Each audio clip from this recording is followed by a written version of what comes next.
Welcome, Wanderer, to Obscure Knowledge. Tonight we descend into shadows long forgotten. From the pen of H.P. Lovecraft comes a tale of forbidden obsession, a story whispered among ancient stones and restless spirits. This is The Tomb. Sedibus un saltern placidus in morte requiescim. Virgil. In relating the circumstances which have led to my confinement within this refuge for the demented, I am aware that my present position will create a natural doubt of the authenticity of my narrative.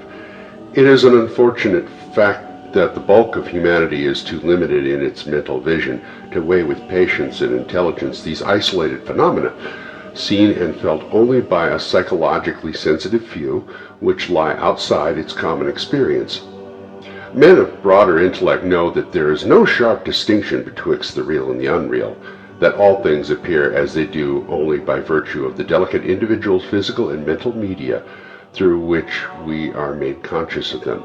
But the prosaic materialism of the majority condemns as madness the flashes of supersight which penetrate the common veil of obvious empiricism. My name is Gervais Dudley, and from earliest childhood I have been a dreamer and a visionary.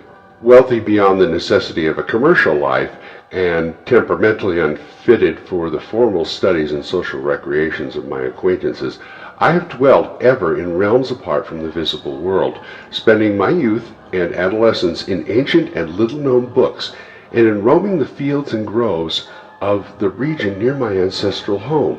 I do not think that what I read in these books or saw in these fields and groves was actually what other boys read and saw there, but of this I must say little, since detailed speech would but confirm those cruel slanders upon my intellect, which I sometimes overhear from the whispers of the stealthy attendants around me. It is sufficient for me to relate events without analyzing causes. I have said that I dwelt apart from the visible world, but I have not said that I dwelt alone. There is no human creature made due for lacking the fellowship of the living. He invariably draws upon the companionship of things that are not, or are no longer living. Close by my home there lies a singular wooded hollow, in whose twilight deeps I spent most of my time, reading, thinking, and dreaming. Down its moss-covered slopes my first steps of infancy were taken, and around its grotesquely gnarled oak trees my first fancies of boyhood were woven. Well did I come to know the presiding dryads of those trees, and often have I watched their wild dances and the struggling beams of waning moon. But of these things I must not now speak. I will tell only of the lone tomb in the darkest of the hillside thickets, the deserted tomb of the Hydes, an old and exalted family whose last direct descendant had been laid within its black recesses many decades before my birth. The vault to which I refer is an ancient granite, weathered and discolored by the mists of dampness of generations. Excavated back into the hillside, the structure is visible only at the entrance. The door, a ponderous and forbidding slab of stone, hangs upon rusted iron hinges, and is fastened ajar in a queerly sinister way, by means of heavy iron chains and padlocks according to a gruesome fashion of half a century ago. The abode of a race whose scions are inured had once crowned the declivity which holds the tomb, but had long since fallen victim to the flames which sprang up from a disastrous stroke of lightning. Of the midnight storm which destroyed this gloomy mansion, the older inhabitants of the region sometimes speak in hushed and uneasy voices, alluding to what they call divine wrath, in a manner that in later years vaguely increased the always strong fascination which I felt for the forest-darkened sepulchre. One man only had perished in the fire. When the last of the Hydes were buried in this place of shade and stillness, the sad urnful of ashes had come from a distant land, to which the family had repaired when the mansion burned down. No one remains to lay flowers before the granite portal, and few care to brave the depressing shadows which seem to linger strangely about the water-worn stones. I shall never forget the afternoon when I first stumbled upon the half-hidden house of the dead. It was in midsummer, when the alchemy of nature transmutes the sylvan landscape into one vivid and almost homogeneous mass of green, when the senses are well-nigh intoxicated with the surging seas of moist verdure and the subtly indefinable odors of the soil and vegetation. In such surroundings, the mind loses its perspective. Time and space become trivial and unreal, and echoes of a forgotten prehistoric past beat incessantly upon enthralled consciousness.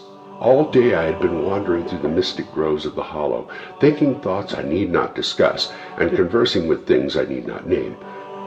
In years a child of 10, I had seen and heard many wonders unknown to the throng, and was oddly aged in certain respects. When upon forcing my way between two savage clumps of briars, I suddenly encountered the entrance to the vault. I had no knowledge of what I had discovered. The dark blocks of granite, the door so curiously ajar, and the funereal carvings above the arch aroused in me no associations of mournful or terrible character. Of graves and tombs I knew and imagined much, but had, on account of my peculiar temperament, been kept from all personal contact with churchyards and cemeteries. The strange stone house on the woodland slope was to me only a source of interest and speculation, and its cold, damp interior, into which I vainly peered through the aperture so tantalizingly left, contained for me no hint of death or decay. But in that instant of curiosity was born the madly unreasoning desire which has brought me to this hell of confinement. Spurred on by a voice which must have come from the hideous soul of the forest, I resolved to enter the beckoning gloom, in spite of the ponderous chains which barred my passage. In the waning light of day, I alternately rattled the rusty impediments with a view to throwing wide the stone door, and essayed to squeeze my slight form through the space already provided, but neither plan met with success. At first curious, I was not frantic, and when in the thickening twilight I returned to my home, I had sworn to the 100 gods of the grove that at any cost I would someday force an entrance into the black, chilly depths that seemed calling out to me. The physician with the iron-gray beard who comes each day to my room once told a visitor that this decision marked the beginnings of a pitiful monomania, but I will leave final judgment to my readers when they shall have learnt all. The months following my discovery were spent in futile attempts to force the complicated padlock of the slightly open vault, and in carefully guarded inquiries regarding the nature and history of the structure. With the traditionally receptive ears of a small boy, I learned much, although an habitual secretiveness caused me to tell no one of my information or my resolve. It is perhaps worth mentioning that I was not at all surprised or terrified on learning of the nature of the vault. My rather original ideas regarding life and death had caused me to associate the cold clay with the breathing body in a vague fashion, and I felt that the great sinister family of the burned-down mansion was in some way represented within the stone space I sought to explore. Mumbled tales of the weird rites and godless revels of bygone years in the ancient hall gave me a new and potent interest in the tomb, before whose door I would sit for hours at a time each day. Once I thrust a candle within the nearly closed entrance, but could see nothing save a flight of damp stone steps leading downward. The odor of the place repelled yet bewitched me. I felt I had known it before, in a past remote beyond all recollection, beyond even my tendency of the body I now possess. The year after I first beheld the tomb, I stumbled upon a worm-eaten translation of Plutarch's Lives in the book-filled attic of my home. Reading the life of Theseus, I was much impressed by that passage telling of the great stone beneath which the boyish hero was to find his tokens of destiny whenever he should become old enough to lift its enormous weight. This legend had the effect of dispelling my keenest impatience to enter the vault, for it made me feel that the time was not yet ripe. Later I told myself I should grow to a strength and ingenuity which might enable me to unfasten the heavily chained door with ease, but until then I would do better by conforming to what seemed to be the will of fate. Accordingly, my watches by the dank portal became less persistent, and much of my time was spent in other, though equally strange pursuits. I would sometimes rise very quietly in the night stealing out to walk in those churchyards and places of burial from which I had been kept by my parents.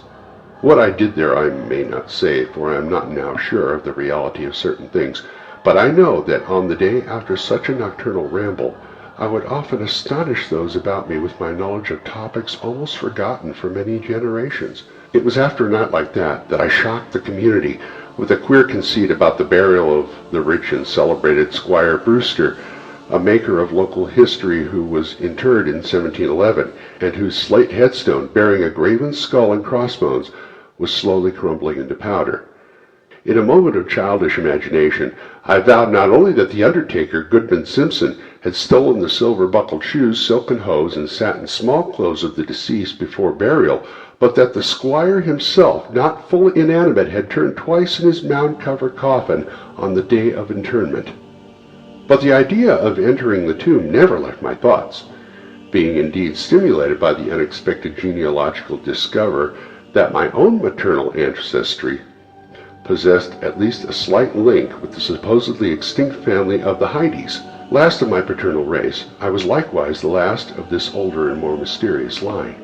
I began to feel that the tomb was mine, and to look forward with hot eagerness to the time when I might pass within the stone door and down those slimy stone steps in the dark. I now formed the habit of listening very intently at the slightly open portal, choosing my favorite hours of midnight stillness for the odd vigil.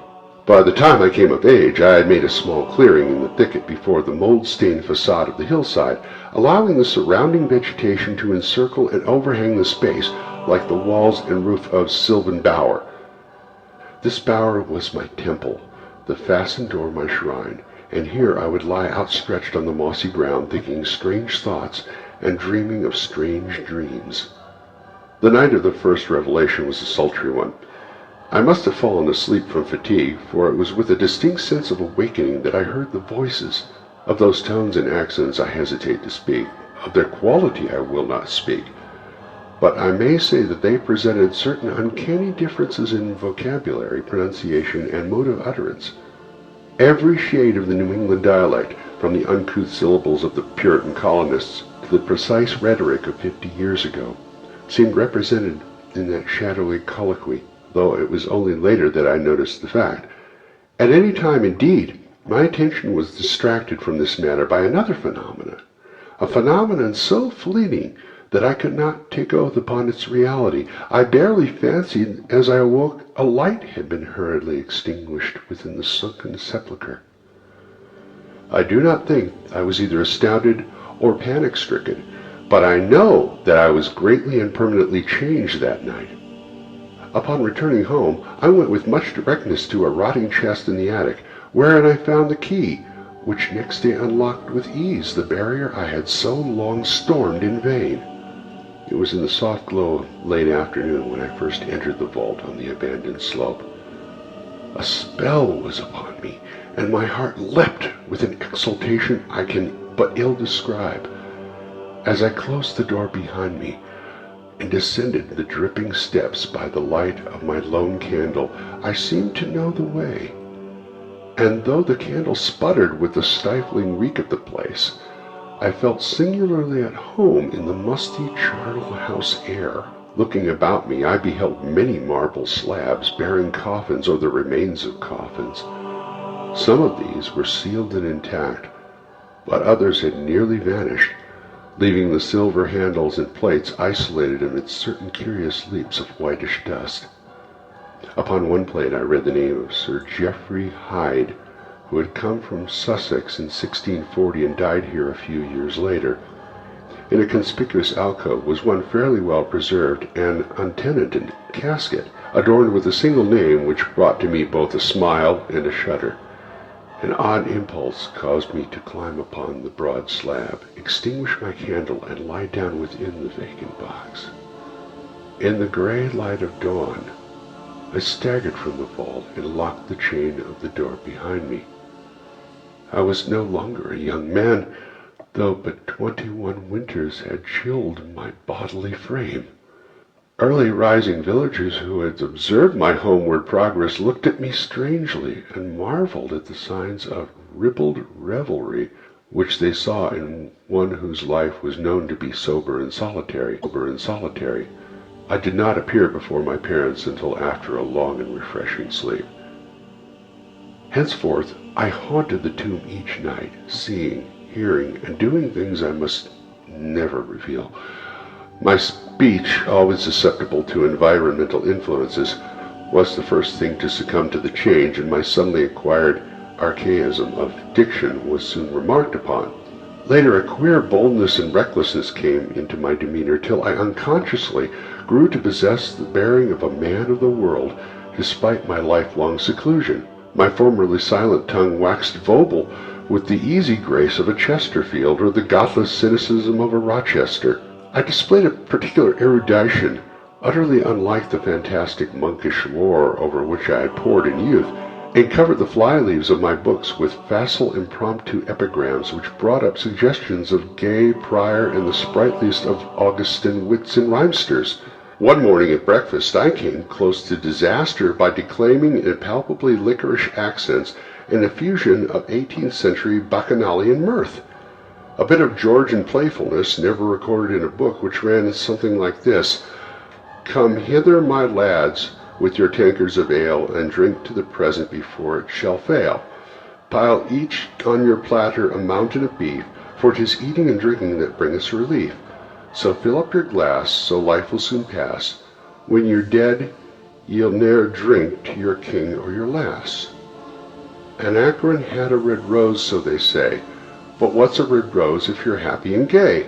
Gad split me, I'd rather be red whilst I'm here than white as a lily and dead half a year. So Betty, my miss, come give me a kiss. In hell there's no innkeeper's daughter like this." Young Harry, propped up as straight as he's able, will soon lose his wig and slip under the table. But fill up your goblets and pass them around, better under the table than under the ground. So revel and chaff, as ye thirstily quaff, under 6 feet of dirt 'tis less easy to laugh. The fiends strike me blue, I'm scarce able to walk, and damn me if I can stand upright or talk. Here, landlord, bid Betty to summon a chair. I'll try home for a while, for my wife is not there. So lend me a hand, I'm not able to stand, but I'm gay whilst I linger on top of the land. About this time I conceived my present fear of fire and thunderstorms. Previously indifferent to such things, I had now an unspeakable horror of them, and I would retire to the innermost recesses of the house whenever the heavens threatened an electrical display. A favorite haunt of mine during the day was a ruined cellar in the mansion that had burned down, and in fancy I would picture the structure as it had been in its prime. On one occasion I startled a villager by leading him confidently to the shallow sub-cellar, of whose existence I seemed to know in spite of the fact that it had been unseen and forgotten for many generations. At last came that which I had long feared. My parents, alarmed at the altered manner and appearance of their only son, commenced to exert over my movements a kindly espionage which threatened to result in disaster. I had told no one of my visits to the tomb, having guarded my secret purpose with religious zeal since childhood. But now I was forced to exercise care in threading the mazes of the wooded hollow, that I might throw off a possible pursuer. My key to the vault I kept suspended from a cord about my neck, its presence known only to me. I never carried out of the sepulchre any of the things I came upon whilst within its walls. One morning, as I emerged from the damp tomb and fastened the chain of the portal with no too steady hand, I beheld an adjacent thicket the dreaded face of a watcher. Surely the end was near, for my bower was discovered, and the objective of my nocturnal journeys revealed. The man did not accost me, so I hastened home in an effort to overhear what he might report to my careworn father. Were my sojourns beyond the chain door about to be proclaimed to the world? Imagine my delighted astonishment on hearing the spy inform my parent in cautious whisper that I had spent the night in the bower outside the tomb. My sleep-filmed eyes fixed upon the crevice where the padlocked portal stood ajar. By what miracle had the watcher thus been deluded? I was now convinced that a supernatural agency protected me. Made bold by this heaven-sent circumstance, I began to resume perfect openness in going to the vault, confident that no one could witness my entrance.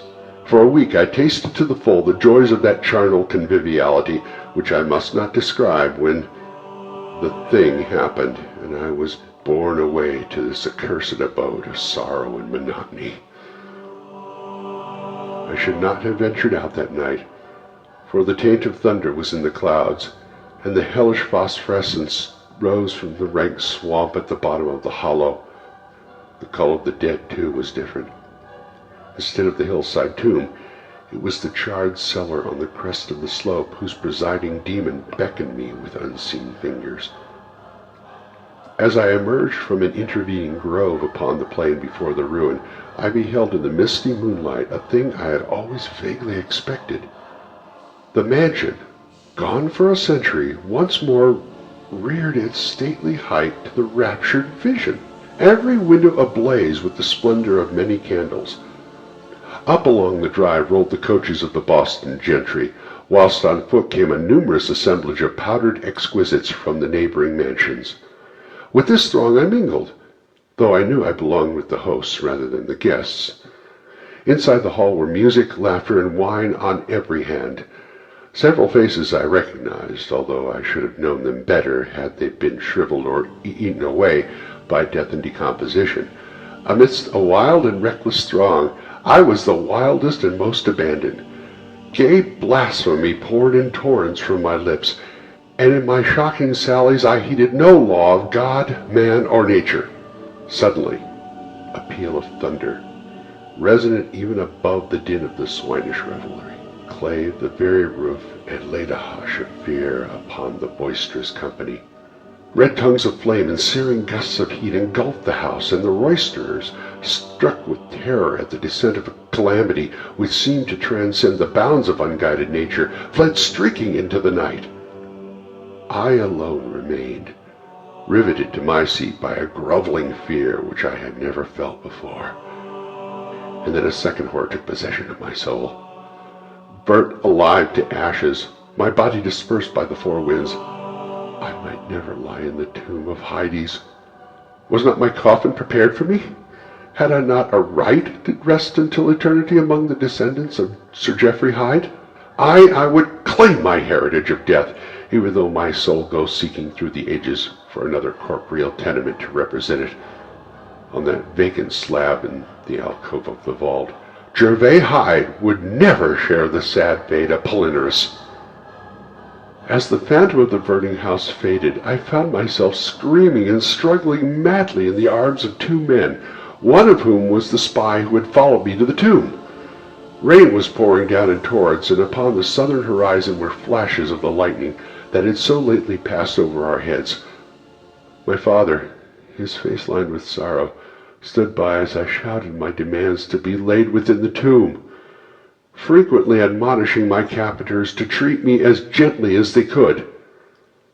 A blackened circle on the floor of the ruined cellar told of a violent stroke from the heavens, and from this spot a group of curious villagers with lanterns were prying a small box of antique workmanship which the thunderbolt had brought to light.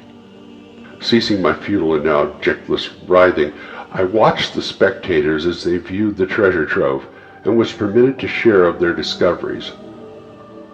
The box, whose fastenings were broken by the stroke, which had unearthed it, contained many papers and objects of value, but I had eyes for one thing alone.